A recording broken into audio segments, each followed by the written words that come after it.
The summer of 1849 in Willow Creek, Alabama, wasn't just hot, it was suffocating.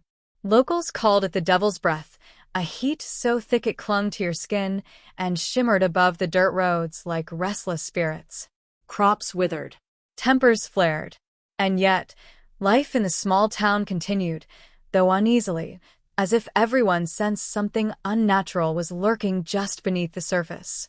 It was in this oppressive season that a man named Dr. James Barrett arrived by horse and carriage. He wasn't a stranger to strange ailments. 30 years in medicine had hardened him against the oddities of life. But the letter that brought him here was different.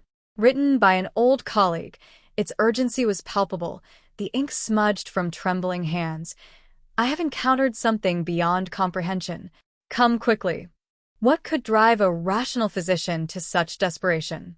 And why Willow Creek, a town more known for gossip than for mystery? Dr. Barrett's carriage creaked to a halt at the edge of the Montgomery plantation, one of the grandest estates in the county. Its towering white columns gleamed against the sky, a proud display of wealth and order. Yet as Barrett stepped down, he noticed something off. The fields lay eerily still, no workers moving through the rows, no chatter, no laughter, only the steady rasp of cicadas filling the silence. The house itself stood like a sentinel, proud but brooding, as if it guarded a secret too heavy to share. An elderly servant, stooped with age and burden, opened the door. His eyes, dark, weary, and knowing, studied the doctor before he whispered, "You the man from Mobile?" Barrett nodded. Without another word, the servant led him inside. The air indoors was cooler but carried a faint, cloying odor, sweet, yet tinged with decay. It was the smell of something living caught halfway between health and ruin. Barrett's instincts told him he was about to witness a case unlike any other. Waiting in the study was Dr. William Thatcher, Barrett's old colleague. But this wasn't the confident, meticulous man Barrett remembered. Thatcher's face was gaunt, his eyes sunken as if sleep had long abandoned him. His hand trembled around a glass of amber liquid, the drink doing little to steady his nerves. "James," he muttered, rising unsteadily. "Thank Providence you've come." Barrett tried to lighten the mood with a faint smile. "Your letter was troubling, William. What has you so shaken?" Thatcher drained the glass before answering, his voice cracking. "Have you ever questioned our understanding of the human body? Wondered if there are ailments no medicine can name?" Barrett frowned. "Mysteries, yes. But that's why we study." Thatcher leaned closer, whispering now. "This is different. The patient, Eliza Montgomery, the judge's daughter. I've never seen anything like it. Neither had Collins or Foster before they fled." Fled?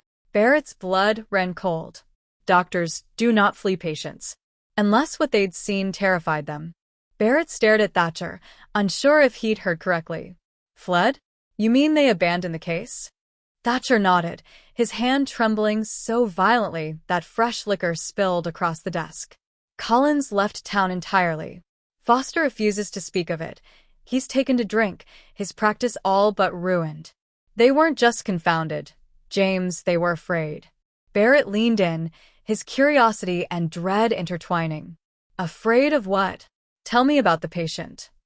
Thatcher exhaled, struggling to find words. "It began 3 weeks ago. Eliza complained of warmth in her abdomen. Not pain, just warmth, as though something burned inside her. By nightfall, she was feverish. At first, Collins believed it to be a simple inflammation. He prescribed the usual bloodletting, mustard plasters, tonics.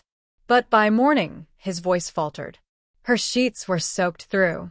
Not with sweat, James, with something thicker, viscous, as if parts of her body were." He stopped, lowering his voice to a whisper. "Liquefying." Barrett stared at Thatcher, unsure if he'd heard correctly. "Fled? You mean they abandoned the case?" Thatcher nodded, his hand trembling so violently that fresh liquor spilled across the desk. "Collins left town entirely. Foster refuses to speak of it. He's taken to drink, his practice all but ruined. They weren't just confounded, James, they were afraid." Barrett leaned in, his curiosity and dread intertwining. "Afraid of what? Tell me about the patient. Thatcher exhaled, struggling to find words. It began 3 weeks ago. Eliza complained of warmth in her abdomen. Not pain, just warmth, as though something burned inside her. By nightfall, she was feverish. At first, Collins believed it to be a simple inflammation. He prescribed the usual, bloodletting, mustard plasters, tonics. But by morning, his voice faltered. Her sheets were soaked through. Not with sweat, James, with something thicker, viscous, as if parts of her body were. He stopped, lowering his voice to a whisper. Liquefying. Barrett felt a chill crawl up his spine despite the suffocating heat outside. Liquefying? That's impossible. If she were decomposing, she'd be dead. Thatcher's eyes darkened. That's just it. She's very much alive. But her body, it's losing its integrity, as if the flesh itself is softening from within. Barrett searched for reason. Suppuration, perhaps? An infection. No, Thatcher cut in sharply. I thought the same. But when I examined her again, I saw it myself. Not disease. Not decay. Something else. By the third day, Collins refused to return. Foster tried every remedy in his arsenal. Mercury, quinine, even electrical stimulation. Nothing worked. By the time I summoned you, James, he trailed off, his voice breaking. She's worse. Barrett rose, straightening his coat. Then I must see her. Thatcher hesitated, glass hovering at his lips. I'll take you to her. But prepare yourself, James. Nothing in your studies will ready you for what you're about to witness. And with that, the Devil's Breath summer had truly begun. The Montgomery plantation was no stranger to grandeur. Its sprawling fields once bustled with activity, and its stately house was a symbol of authority in Willow Creek. But when Dr. Barrett followed Thatcher through the marble halls, he felt only unease. The silence was unnatural. No footsteps echoed from servants going about their duties. No laughter drifted from the porches where young women once fanned themselves against the heat. It was as though the entire estate held its breath, waiting. The only sound was the steady chirp of cicadas outside, their relentless chorus pushing against the quiet like a reminder that life went on elsewhere, just not here. The deeper Barrett walked, the more he felt the weight of the house pressing in, a silence thick enough to smother. At the end of the corridor stood a lone woman, rigid in posture and watchful in gaze. She was Martha, the family's longtime servant, and she looked at Barrett with suspicion, as though she'd already seen too many doctors fail. Martha's eyes lingered on Barrett, measuring him. She had watched Collins and Foster arrive with confidence, only to leave broken men. Another doctor, she seemed to think, another disappointment. Thatcher introduced him softly. This is Dr. James Barrett from Mobile. He's come to consult on Miss Eliza's case. Martha crossed her arms, her voice low but steady. The others couldn't help her. What makes this one different? Barrett met her gaze, without flinching. Perhaps nothing. Perhaps everything. But I'll try with fresh eyes. She studied him a moment longer before giving a reluctant nod. Miss Caroline is with her now. But hear this, doctor. You mustn't touch the girl. Not for any reason. The pain is more than she can bear. With that, she turned and opened the heavy wooden door. The smell that drifted out was thick with lavender and bitter herbs, masking something fouler beneath. Barrett knew then that he was about to step into a room where science and superstition had collided, and neither had won. The room was dim, its windows shrouded by heavy curtains that blocked the punishing Alabama sun. Smoke from smoldering herbs hung in the air, weaving with the lavender to create a haze that made Barrett's throat tighten. By the bed knelt a woman in prayer. Caroline Montgomery, the judge's wife, had once been celebrated for her beauty, but grief had carved deep lines into her face. Her lips moved soundlessly, her hands clutching rosary beads worn smooth by desperate repetition. When she lifted her head, her eyes were rimmed red but dry. Tears had long since abandoned her. She looked at Barrett with a fragile mix of hope and defiance. "Have you come to help my Eliza, doctor?" she asked, her voice sharp with both need and suspicion. "Or have you come to observe her suffering like the others?" Barrett bowed slightly. I've come to help if I can. But I will not lie to you, I make no promises. Caroline's expression hardened, her gaze flicking to Thatcher. 3 learned men before you said the same. Collins fled like a coward. Foster now preaches that my daughter's suffering is God's punishment. And Thatcher, her voice cracked with bitterness, at least he had the decency to admit his failure. Barrett stepped closer, steady but humble.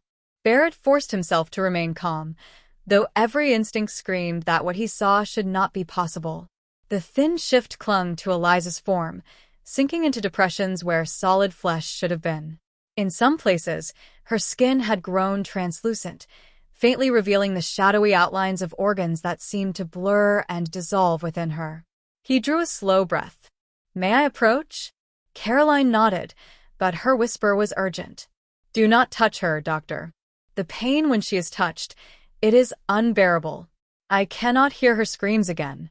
Barrett stepped carefully to the bedside, his physician's mind racing. Infection? Impossible. Consumption? The lungs were clear. A parasite? None known could wreak such havoc. Then Eliza's eyes fluttered open.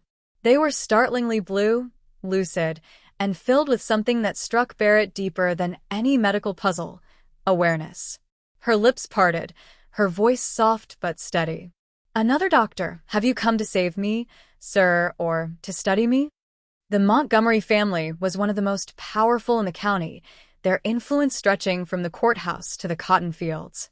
Yet in this house, their wealth and reputation offered no shield against what was happening to Eliza. As Barrett studied the girl, Caroline stood close by, her hands clasped so tightly the knuckles whitened. She searched his face for answers, for any sign of certainty. But Barrett gave none, he could not. She has asked every doctor the same question, Caroline said, her voice trembling. Will you save me, or will you study me? And each time, they swore they would help, only to leave when they realized they could not. Barrett glanced toward Thatcher, who kept his eyes down, ashamed. This was not merely a medical case, it was a family on the edge of despair. And in the silence of that room, Barrett felt the unspoken truth. Failure here would mean more than just another lost patient. It would mean the unraveling of a legacy. Caroline sank into a chair beside the bed, her fingers brushing the rosary in her lap. Do you know what it is to watch your child dissolve before your eyes, doctor? To hear her beg for relief and have nothing to give her but prayers. Her voice cracked, but she did not cry. The grief in her eyes had gone beyond tears. It had hardened into something sharper, defiance, perhaps, or fury at a world that dared to steal her daughter. Thatcher shifted uncomfortably, swirling the last of his drink. We have tried everything, Caroline. Every tincture, every method known to medicine. She turned on him with a glare. Then perhaps medicine is not enough. Barrett felt the weight of her words. In another context, they might have sounded like superstition. But here, in this suffocating room with its sense of lavender and decay, they felt less like desperation and more like prophecy. The door creaked open, and a heavy presence filled the room. Judge Hiram Montgomery had arrived. His tall frame, sharp jaw, and steel-gray hair commanded instant authority. But it was his eyes, cold, unyielding, that silenced even the cicadas outside. Caroline, he said curtly, step away. His gaze shifted to Barrett. And you must be the new physician my wife has brought into this house without my consent. Barrett inclined his head, careful with his words. Judge Montgomery, I only wish to help your daughter. Help. The judge's voice carried both anger and exhaustion. 3 doctors have already darkened this doorway, and not one of them could do a thing. Now my household whispers of curses, the servants speak of punishment from God, and my name, is dragged into their gossip. Caroline rose to face him, trembling with fury. Your daughter is dying, Hiram. Does her life mean less to you than your reputation? The silence that followed was sharper than any blade. Judge Montgomery's jaw tightened, his voice dropping to a low growl. You speak of life and death, Caroline, but you forget the truth. No cure exists. I will not parade our family's suffering for the town to feast upon. Eliza's condition is a private matter, and it will remain so. Caroline's composure cracked. So, you would rather let her waste away in silence than admit you cannot control this? Then allow anyone to see weakness in your household. Barrett stepped between them, his tone calm but firm. Judge, I've seen many ailments dismissed as hopeless until someone chose to look deeper. I am not here to disgrace your family. I am here because your daughter asked me not to leave her. If you value nothing else, value her plea. For the first time, the judge's eyes flickered, uncertainty, perhaps even fear, but it was gone in an instant, replaced with steel. Do what you must, doctor. But mark me, this ends in silence. One way or another. Barrett let the words hang in the air, the judge's command as heavy as the humid night pressing against the windows. Silence. Montgomery demanded it, the family's reputation resting on secrecy.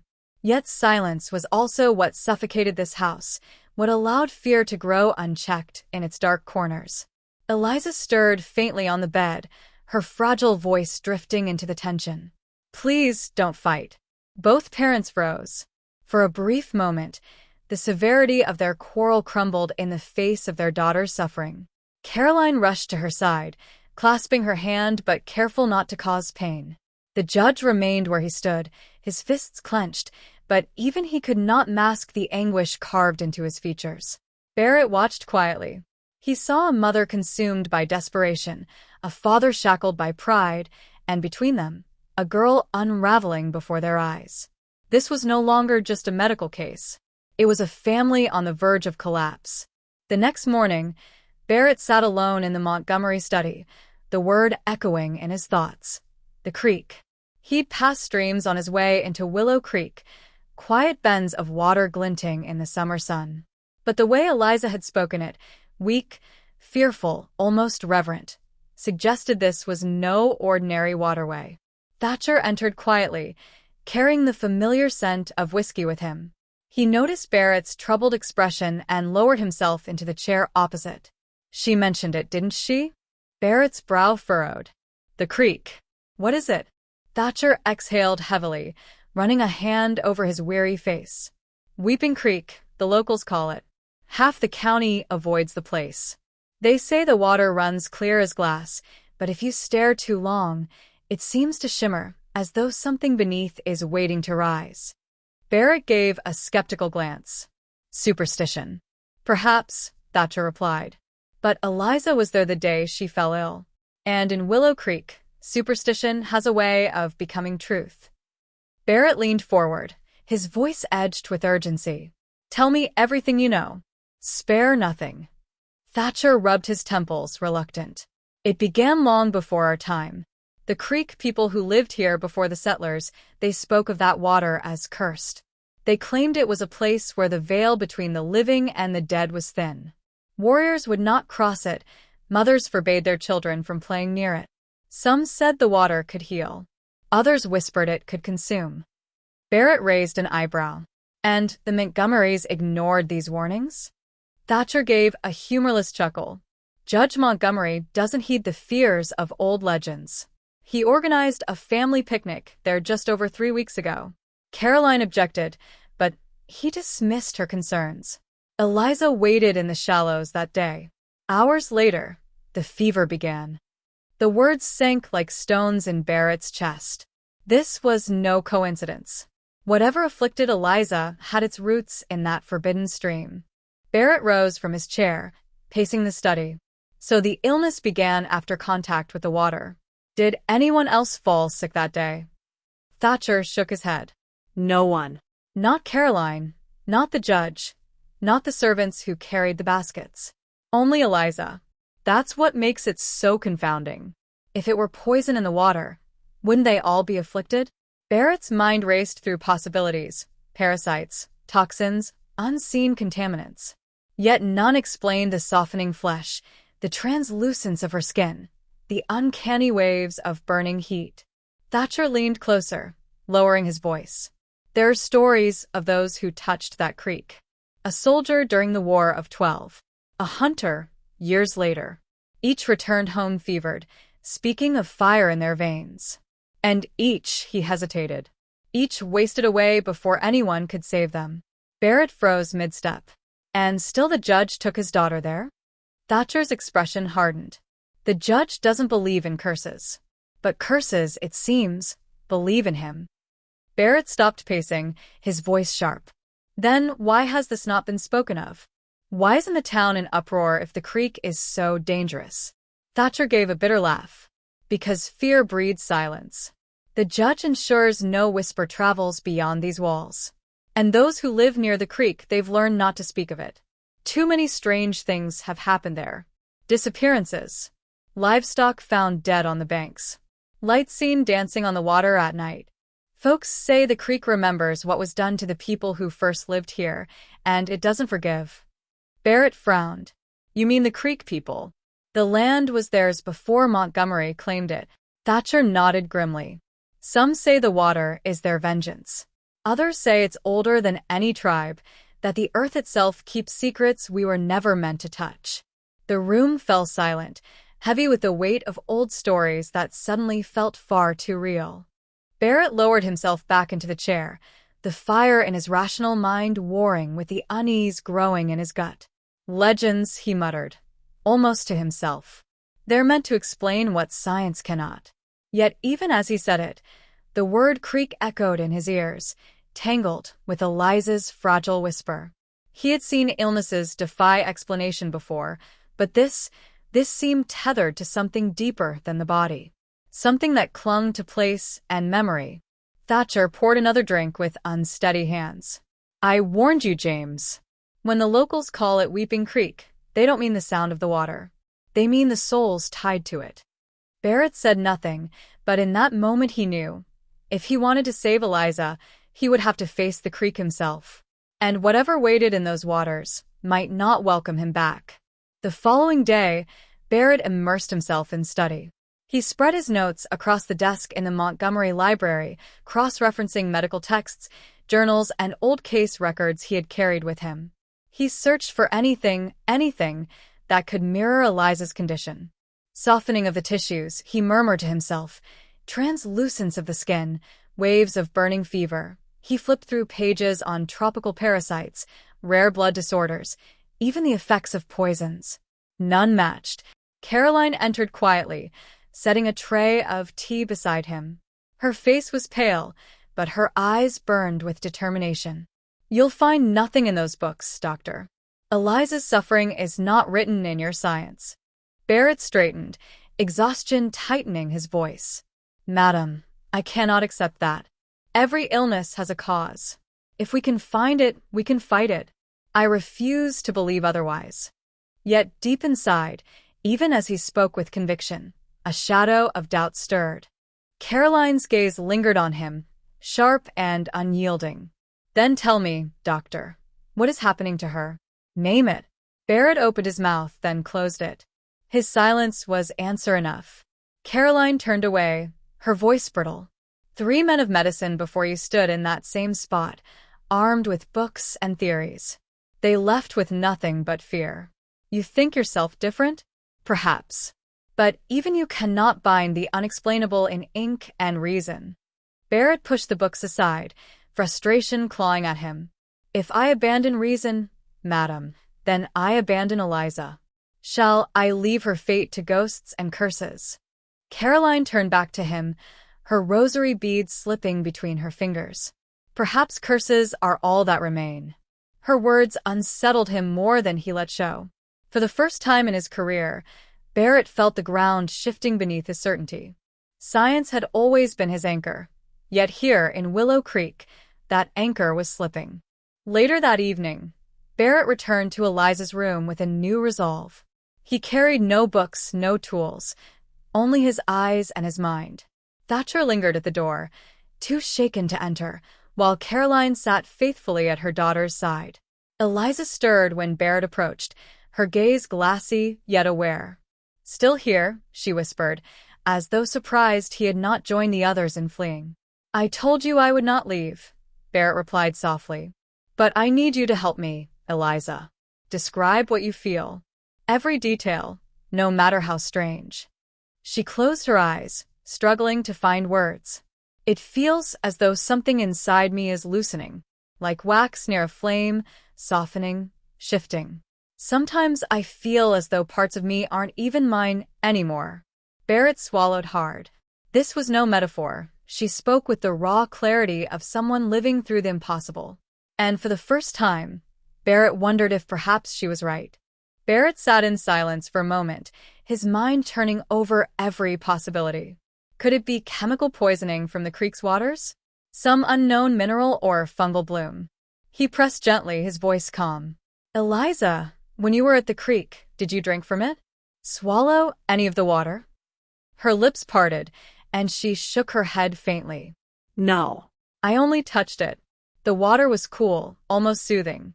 But when I stepped away, it clung to me, like it didn't want to let go. Caroline stiffened, crossing herself at the words. Barrett leaned back, troubled.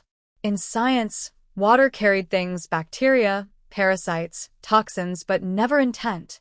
And yet, Eliza's description carried the weight of memory, not delirium. He set his jaw, speaking more to himself than to anyone else. There must be a rational explanation. There always is. And I will find it. But in the silence that followed, doubt gnawed at his certainty. That night, Barrett remained awake long after the household had gone quiet.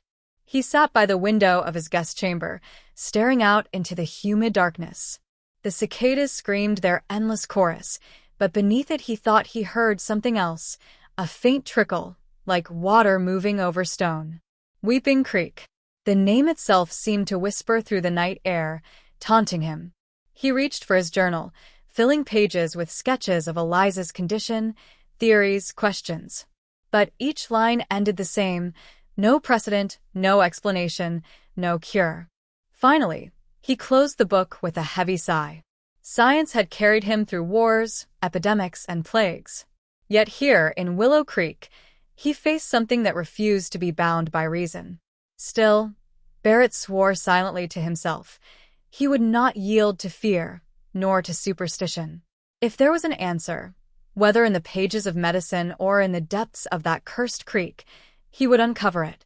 The next morning, Judge Montgomery summoned Barrett to his study.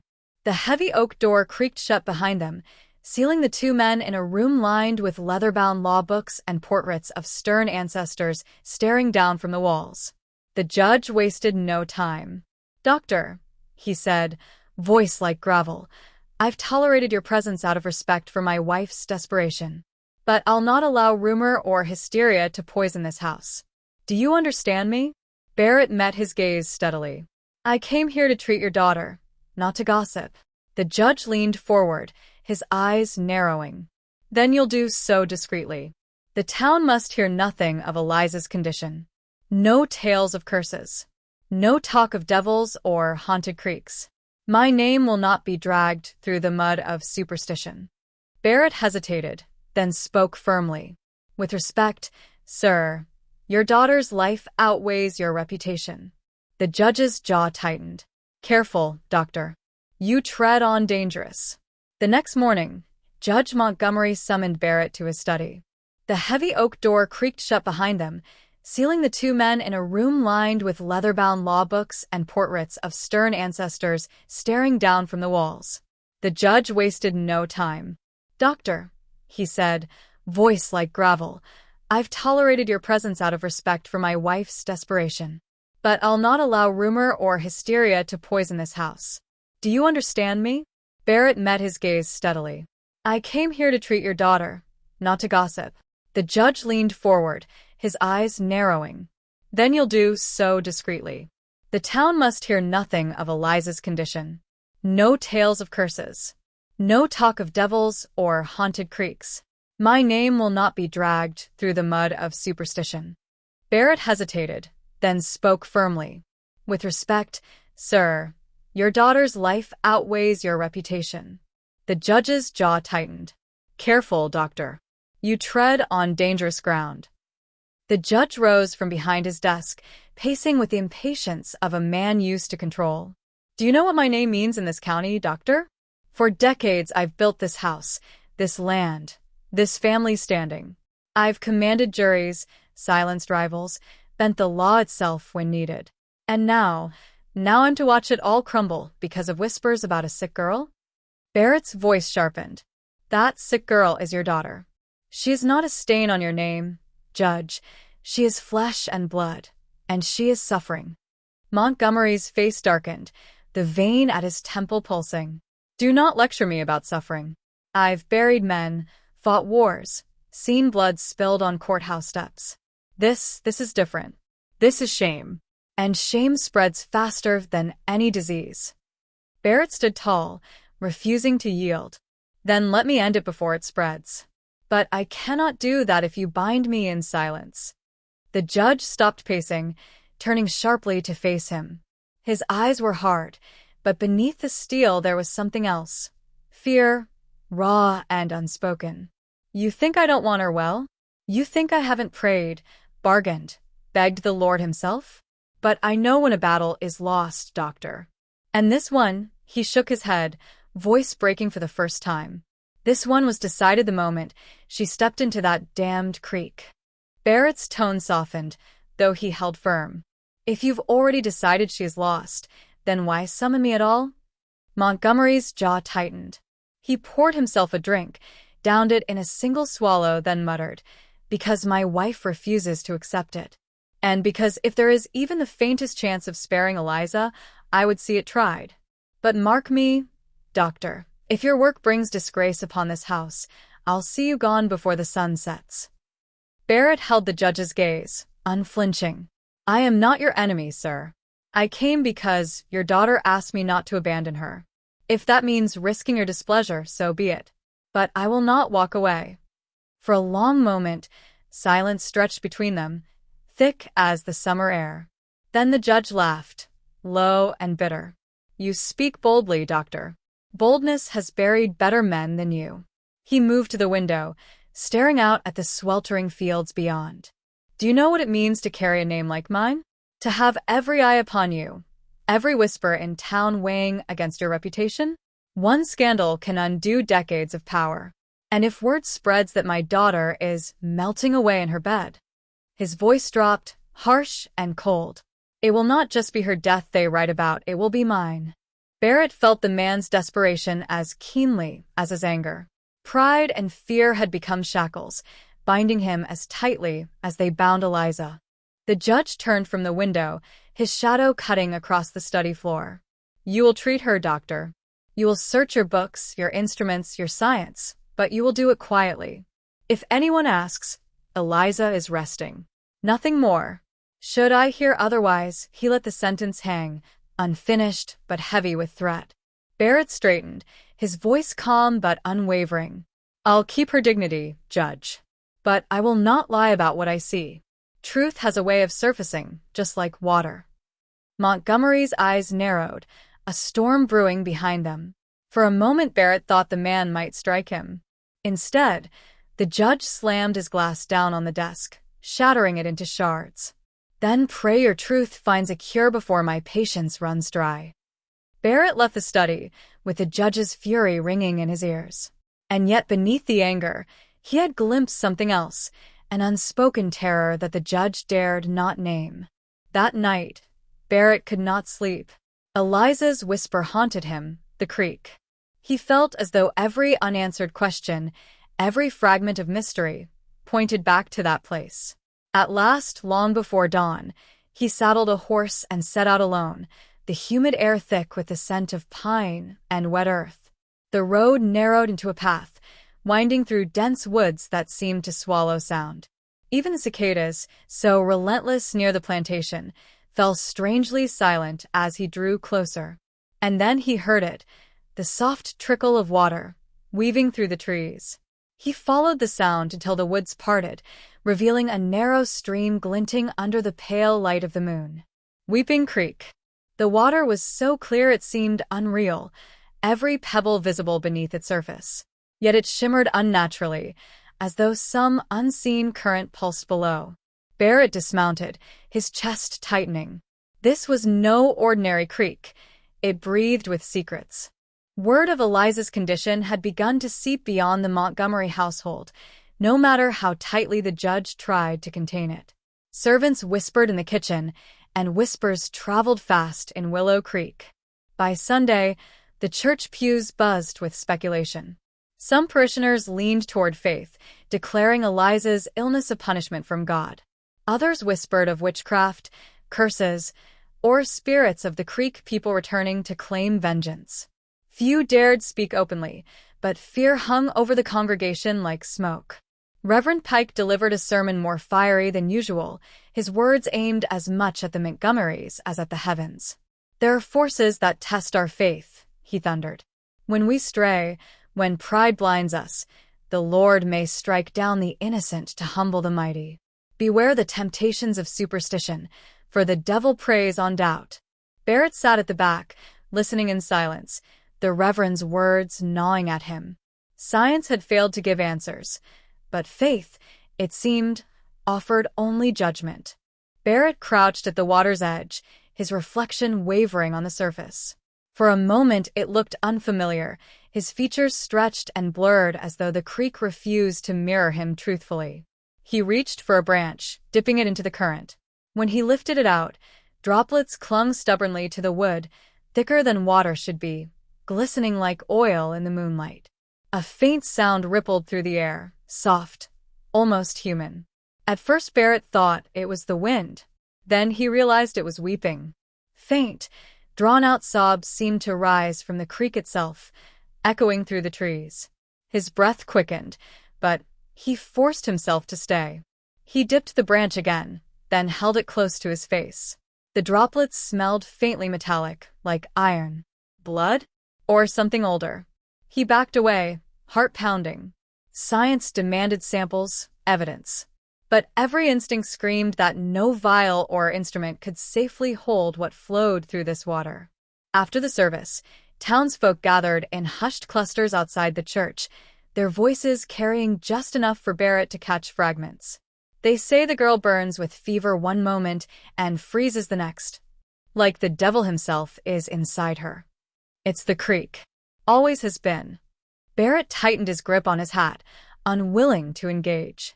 Yet he couldn't ignore how seamlessly rumor stitched together faith and fear. To the people of Willow Creek, Eliza wasn't merely ill. She was a living omen. Thatcher joined him on the steps, his face pale from too much whiskey and too little sleep. "Do you hear them, James? The judge can't silence all of this. The town is already deciding what to believe." Barrett glanced at him sharply. "And what do you believe?" Thatcher gave a weary laugh. "That I've seen medicine crumble before something I can't name. If that's not fear, I don't know what is." The moon shifted behind a cloud, casting the woods into shadow. Barrett steadied his breath, but the sense of being watched gnawed at him. Every rustle of leaves felt deliberate, every snap of a twig a step too close. He forced his focus back to the creek. At its center, where the water pooled deepest, he saw movement. Not the dart of a fish, but something slower, darker, as if a shape writhed just beneath the surface. The shimmer of the water thickened there, bending light in unnatural ways, distorting everything it touched. Barrett gripped the branch tighter. Should he reach further, test the depth, risk contact? His rational mind whispered observe, record, explain. But another part of him, primal and unshakable, hissed don't touch it. And then, faint as breath, a voice rose from the water. A girl's voice. Fragile. Pleading. "Help me." Barrett staggered back, the sound too clear to be imagination. It was Eliza's voice, or something wearing her memory. That evening, Barrett returned to the Montgomery house, the echoes of the townsfolk's whispers still clinging to him. Caroline met him at the door, her face pale but resolute. "They think she is cursed," she said bitterly. "As if my child has sinned. As if her suffering is some divine spectacle." Barrett removed his hat, his voice steady. "Ignorance breeds cruel judgments. But Eliza is not a curse. She is a patient. She is a girl." Caroline's expression softened, though her hands trembled as they twisted the rosary. "I want to believe that. But when I hear her screams in the night, when I see her body shifting, breaking apart, I wonder if God has turned his face from us." Barrett placed a hand over his journal, the only weapon he had against such despair. Faith or fear, it doesn't matter to me. I will not abandon her. Not while she still breathes. Barrett's pulse hammered in his ears. He scanned the woods, half expecting to see someone hiding in the shadows, but the night was still. The voice had come from the water itself. He edged closer once more, peering into the pool. The shimmer parted briefly, revealing not his reflection but a pale face, eyes wide, mouth open as if gasping for air. Eliza. No, he whispered. He reached out, instinct overriding reason. His hand hovered just inches above the surface, when a violent chill seized him, a cold so sharp it cut through the sweltering night. His breath fogged before him. At the last moment, he snatched his hand back. The vision rippled and vanished, leaving only the clear, glassy surface of the creek. The sobbing sound faded into silence. Barrett stumbled backward, shaken. He now understood why the locals avoided this place. The creek was not just water. It was a mirror, a voice, a lure. And it wanted him to touch. That night, as the household settled into uneasy quiet, Barrett sat once more at Eliza's bedside. Her eyes fluttered open, glassy with exhaustion but clear enough to hold his gaze. "They think I'm cursed," she whispered, a faint tremor in her voice. Barrett shook his head firmly. "No, you are not cursed. You are unwell, and we will fight this together." A fragile smile touched her lips, though it quickly faltered. "When I pray, doctor, I don't ask for healing anymore. I only ask that it doesn't hurt so much." Barrett's chest tightened. "Does prayer ease the pain?" She looked past him, toward the ceiling heavy with shadows. "Sometimes. Or maybe it just makes me feel less alone." In that moment, Barrett realized faith was not an answer, nor was it a cure. But for Eliza, it was a thread, thin and fraying, that still kept her tied to hope. Barrett mounted his horse with trembling hands, refusing to look back at the water. The forest seemed alive now, every branch reaching, every shadow watching. He urged the horse into a trot, then a gallop, the sound of hooves thundering against the hush of the night. Only when the plantation came into view did he dare slow, his chest heaving with ragged breaths. He felt the weight of the creek clinging to him still, its shimmer in his mind's eye, its whispers echoing in his ears. Inside, Thatcher waited in the hall, startled by Barrett's pallor. "You went there," he said quietly. Barrett's silence was confirmation enough. Thatcher's voice dropped to a whisper. "And now you know.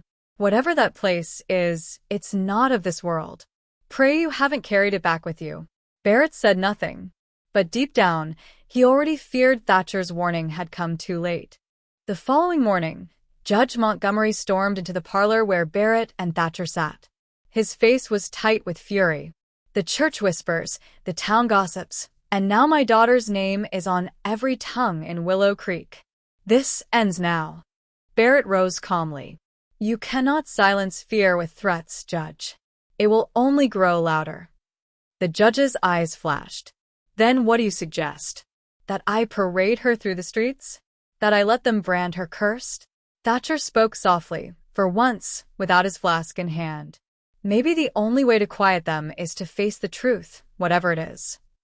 Montgomery glared at them both, but his silence spoke volumes. Pride warred with fear in his eyes, and for the first time, Barrett saw a man cracking under the weight of both. Between faith and fear, Willow Creek had already chosen its verdict. And the judge knew it. The days that followed blurred into a haze of anguish.